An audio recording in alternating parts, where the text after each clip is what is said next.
நமக்கு இருக்கிற பயத்தை போக்குறதுக்கான ஒர்க் ஷாப் இது. என் பேரு லீ. எனக்கும் சில பயம்லாம் இருக்கு. ஒரே எழுத்து தான், ஆனா கேட்டா பயந்துருவேன். அது அ மேல சுழி போட்டு ஆச்சரிய குறி போட்டா பயந்துருவேன். அந்த வார்த்தை. உங்களுக்குலாம் என்ன பயம் சொல்லுங்களேன்.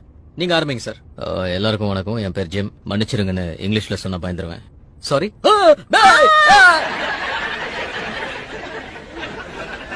தெரியாம சொல்லிட்டேங்க. சாரி.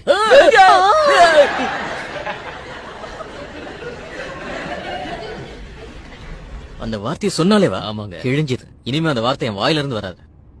உன் பிரச்சனை என்னம்மா? என் பேர் கவிதாங்க. திரும்ப திரும்ப சொன்னா நான் பயந்துருவேன்.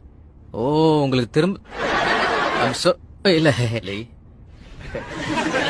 உங்களுக்கு என்னங்க பயம்? என் பேர் ரீட்டாங்க. திடீர்னு எல்லாரும் சைலண்ட் ஆயிட்டு நான் பயந்துருவேன். எவ்வளவு நேரம் சைலண்டா இருந்தா பயப்படுவீங்க? இன்னும் ஒரு செகண்ட் போயிருந்தா கதறி இருப்பேன். ஓ, கவலைப்படாதீங்க. பிரேக் விடாம எப்படி பேசுறேன் பாருங்க. சாரி, கொஞ்சம் லேட் ஆயிடுச்சு. பரவாயில்ல, விடுங்க. உங்களுக்கு எல்லாரையும் அறிமுகப்படுத்துறேன். இவங்க கவிதா. திரும்ப திரும்ப சொன்னா பயந்துருவாங்க. ஓ, ஐம் சோ சாரி. கொலைக்கிறீங்க? உங்களுக்கு என்ன பிரச்சனை? யாராவது பயத்துல கத்துனா நான் கொலைச்சிருவேன்.